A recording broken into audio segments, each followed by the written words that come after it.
Welcome back, everyone, to the Deep Dive. We sift through compelling sources, cut through the noise, and pull out those really clear nuggets of knowledge for you. And I'm genuinely excited today because we're tackling something fundamental, I think, to personal finance.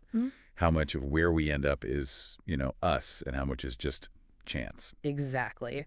Today we're digging into Morgan Housel's, well, it's a modern classic, really, The Psychology of Money. We're focusing specifically on Chapter 2, which deals with these really powerful, intertwined ideas, luck and risk. Yeah, and our goal today, it's pretty crucial. We want to unpack why financial outcomes, well, they're almost never purely down to just skill or how hard you worked. We need to really get how respecting luck and risk changes everything about how we judge success, our own and other people's. If we nail this, you should walk away with a much healthier view on your finances. Definitely. Because that healthy outlook, that sort of humility and judgment, that might be your single most valuable financial asset. If you get success wrong, you just keep making the same mistakes.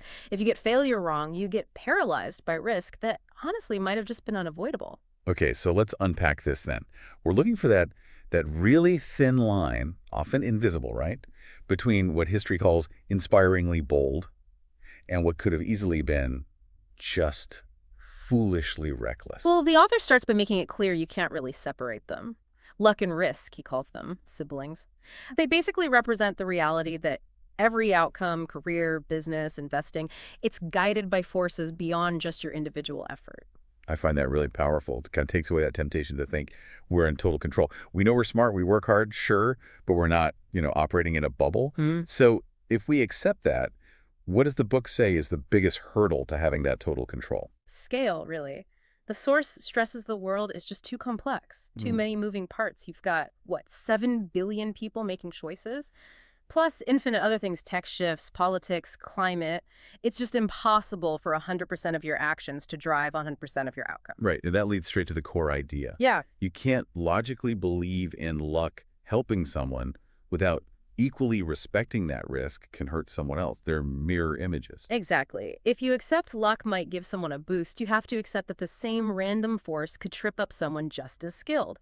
And this connection, it demands financial humility. That's why we brought up that quote from NYU Professor Scott Galloway. It's kind of the lens for this whole discussion. Nothing is as good or as bad as it seems. Okay, so to make this less abstract, maybe even viscerally concrete, the chapter uses this amazing historical contrast. It's the story of Bill Gates' beginning, set right against the fate of his best friend and early collaborator, Ken Evans. Yeah, this story is incredibly powerful because it actually uses data, sort of, to quantify the role of sheer chance in Microsoft's founding. So Gates went to Lakeside School in Seattle back in 1968. Now, everyone knows Gates is brilliant, right? But his genius got this massive kickstart from just unbelievable luck about the school he happened to attend. And the detail of how the computer got there, that's my favorite bit. It wasn't some big corporate grant or anything. It was a math teacher, a former WWII pilot, actually, who talked the Lakeside Mothers Club into using $3,000 from the rummage sale to lease a teletype terminal hooked up to a mainframe. And you got to remember the time, 1968. Time-sharing technology was, only 3 years old? The book really emphasizes this. Gates, as an 8th grader, had access to computing power that was way beyond what most university graduate schools had then. This wasn't normal. It was like a digital oasis, totally random. The rarity is just mind-boggling. In '68, you had maybe 303 million high school-age kids globally. Gates was one of about 300 students at Lakeside. Do the math, like the book suggests. And he was one of an incredibly tiny number of teenagers on Earth with that kind of access. It gave him, the book calls it a 1 in a million head start, pure chance based on where he went to school. And Gates himself, he's not usually one to downplay his own drive, but even he admitted how huge this luck was. He said, if there had been no Lakeside, there would have been no Microsoft.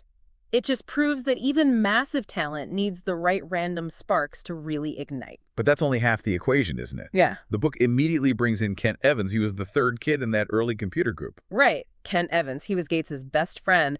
And according to Gates himself, Kent was the best student in the class. They were apparently inseparable, equally talented, equally driven, just living and breathing that computer stuff. They worked together on everything, even built this super complex program to schedule classes for the whole school, something the school couldn't even figure out manually. Gates said they shared this endless ambition, a real business mind. They just assumed they'd work together forever. Gates is quoted saying he's certain Kent would have been a co-founder of Microsoft. But, well, it never happened. Kent Evans died in a mountaineering accident before they even graduated high school. And that's the gut punch synthesis, right? The odds of dying in a mountaineering accident in high school, also roughly 1 in a million. Gates got the 1 in a million luck, the positive randomness.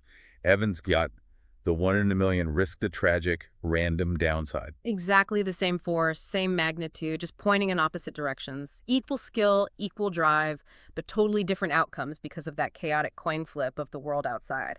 Yeah. And that is the perfect setup for why the way we usually judge financial success and failure is just fundamentally flawed. Totally. I mean, even looking at the big picture, the global economy, you have Nobel laureate Robert Shiller saying the one thing he wishes he knew was the exact role of luck in successful outcomes. Think about that.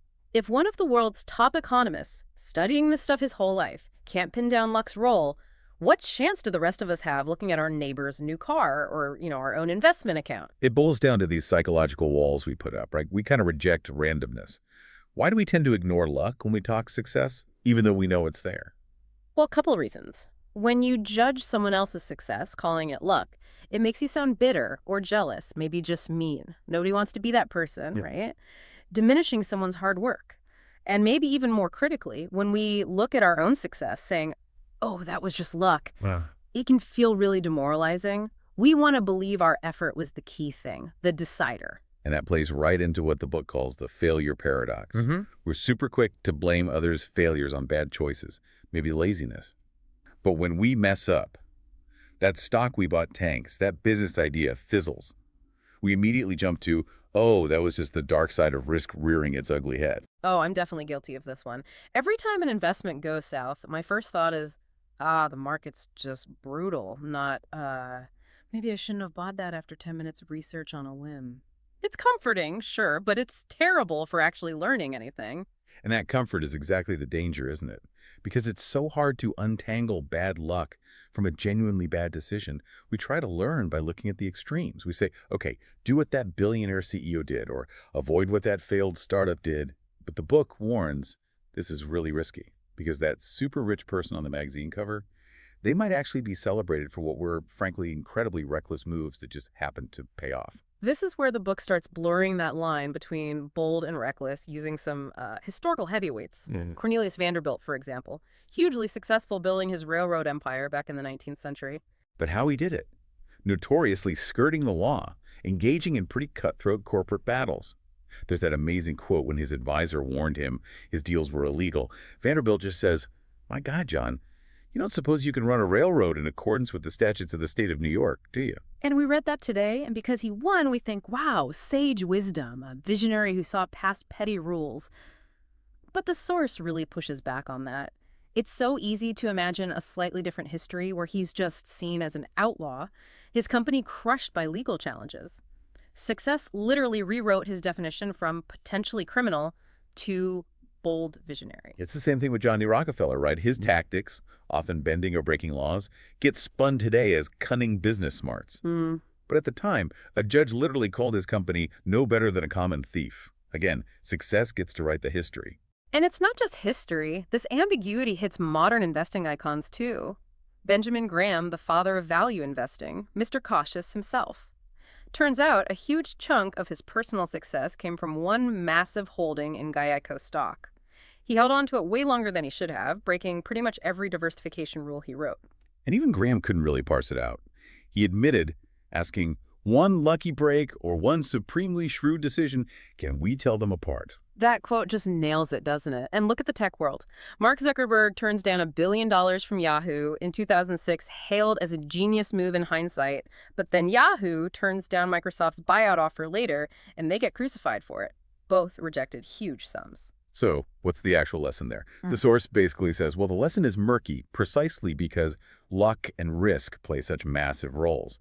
If Yahoo had skyrocketed after saying no, they'd be geniuses too. That line between inspiringly bold and foolishly reckless, it can be like a millimeter thick, and you usually only see it clearly looking backward.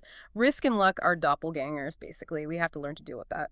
Okay, so if we can't perfectly separate skill and chance, what can we do? We don't have a crystal ball. But the book gives us two sort of actionable takeaways. things that point us in a healthier direction. Yeah, the first one is really about humility and how we judge both others and ourselves.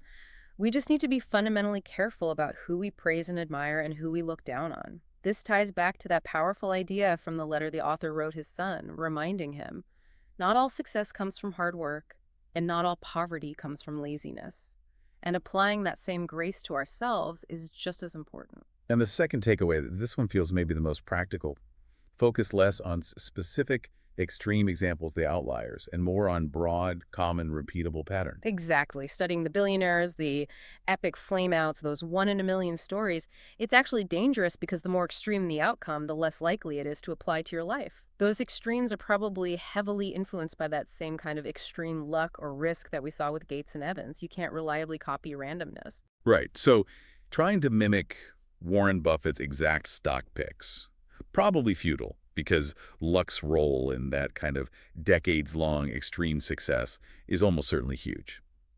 But noticing a broad pattern, like, say, people who have more control over their time, tend to be happier, regardless of their net worth. That is common, observable, and something you can actually aim for. It's actionable. And that connects straight into the idea of having room for error. Bill Gates himself noted success is a lousy teacher, right? It fools smart people into thinking they're invincible. But failure can be just as bad a teacher. It convinces people their decisions were awful when maybe they just experienced the downside of a perfectly reasonable risk. So the trick, the real strategy, is recognizing that risk is always there. So your main goal should be structuring your financial life with enough buffer, enough room for error. That means things like diversification, having cash on hand, avoiding those all-or-nothing bets where one bad outcome just wipes you out completely. Yeah, if you build in that buffer, you give yourself the ability to stay in the game long enough for the odds to eventually work in your favor. You accept risk exists, but you don't let it have the power to ruin you. You basically give yourself the kind of staying power that Gates had, which arguably was more crucial than any single brilliant move he made. So if we really take this on board, this reality of luck and risk, we should probably grant that humility to others, forgive ourselves more readily, and just leave more room for understanding when we look at failures. Because, yeah, nothing is quite as good or quite as bad as it first seems. Absolutely. And just to wrap things up, I want to leave you with that really profound finding the book shares about where we start from. Research shows that the incomes among brothers are actually more closely correlated than their height or their weight. Think about that. Financial destiny, in some ways, is more heritable than basic physical traits. Wow. That's a stunning thought. It really raises a question for you, the listener, doesn't it? When you think about your own financial situation, what does that incredible correlation, wealth being more inherited than height, what does that mean for how you view your own starting point? Regardless of your talent or effort, it forces a kind of perspective on our foundations we don't often consider. Definitely something provocative to chew on until our next deep dive. Indeed. Next time, perhaps we'll dig into the almost magical force of confounding compounding, or maybe explore why chasing freedom might actually be the ultimate financial goal for most of us, even if we don't explicitly frame it that way. Sounds good. Until then, stay curious. And keep diving deep.